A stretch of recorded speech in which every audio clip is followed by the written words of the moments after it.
Editorial. Sábado, dia 25, vai acontecer o feirão do imposto. O que vem a ser isso? Significa que farmácias, postos de combustíveis e autoescolas vão vender seus produtos sem impostos, para conscientizar o povo de como os tributos encarecem os produtos. E essa iniciativa é apenas curiosa, porque para atingir todo mundo, o que é vendido dependerá de enfrentar grandes filas, produtos regrados.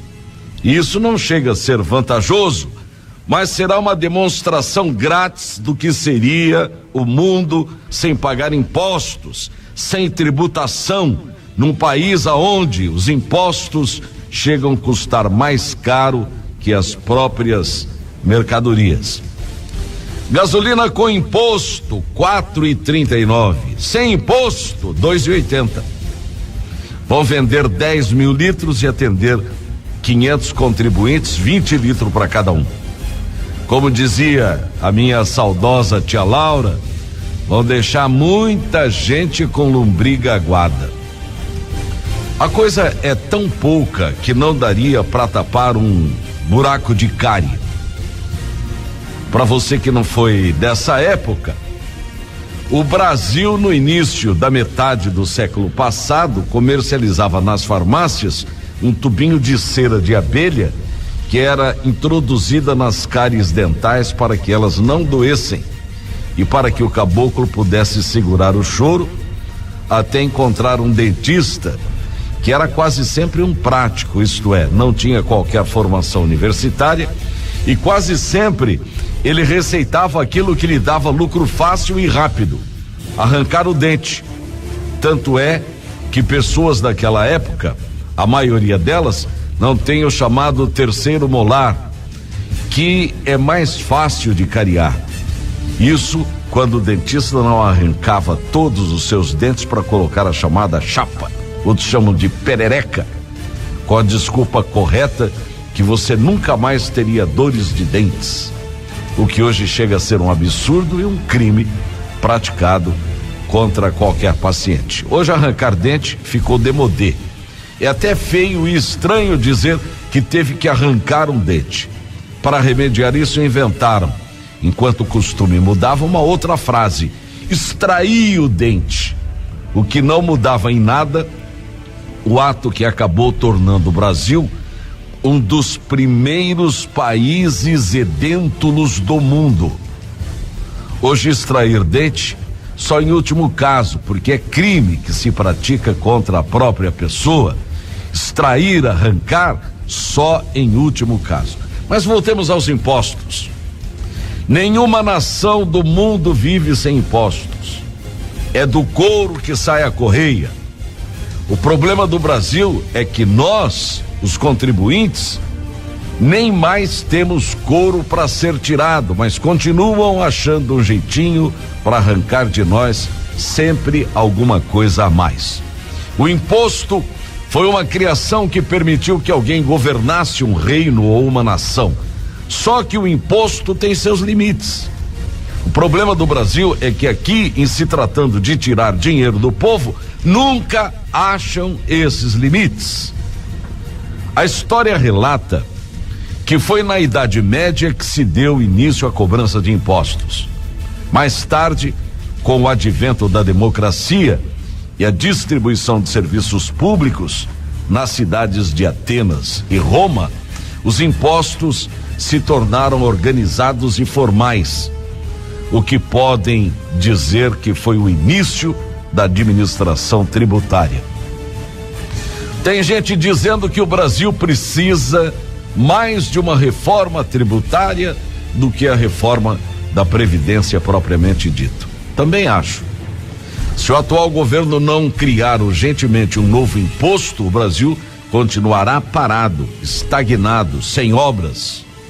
E obras, principalmente construção civil, é aquilo que coloca o dinheiro para circular na sociedade.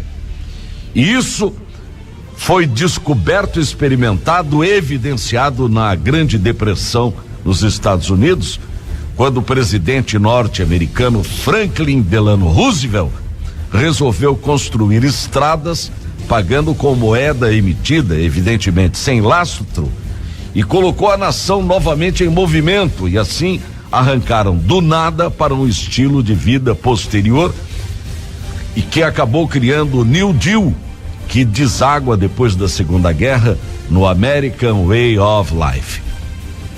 No Paraguai, por exemplo, existe o IVA, Imposto sobre o Valor Agregado, que é de 10%. Fácil de calcular e que facilita a vida e os preços, que acabam caindo drasticamente. Nos Estados Unidos, o imposto do produto vem descrito na nota fiscal que você recebe.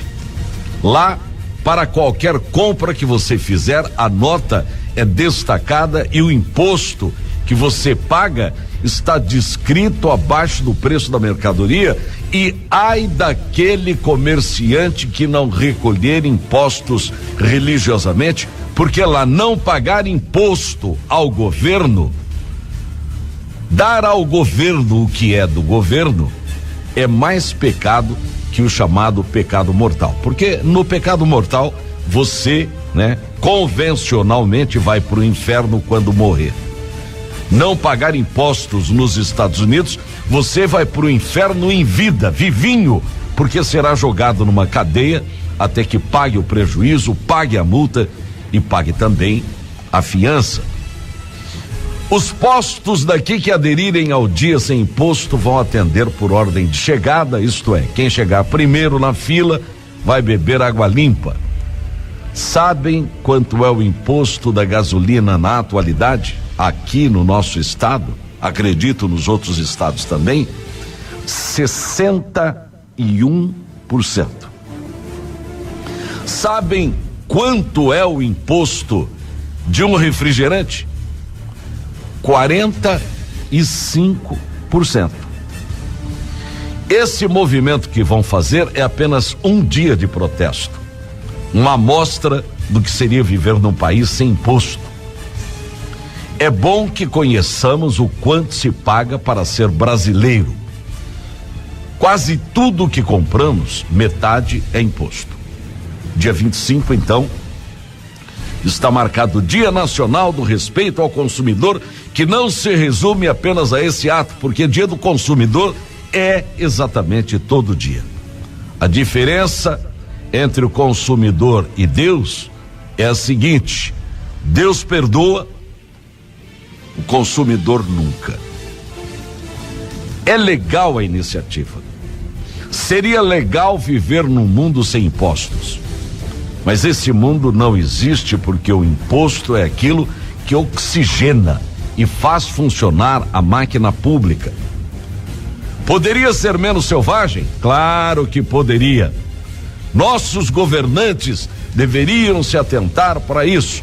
Mas se diminuir o imposto, os governos vão arrecadar menos e, consequentemente, vão deixar de fazer obras, pagar servidores, etc. E não sabemos qual será a saída. Mas não dizem que Deus é brasileiro? Então pergunte a Ele o que devemos fazer. Bom dia. E o melhor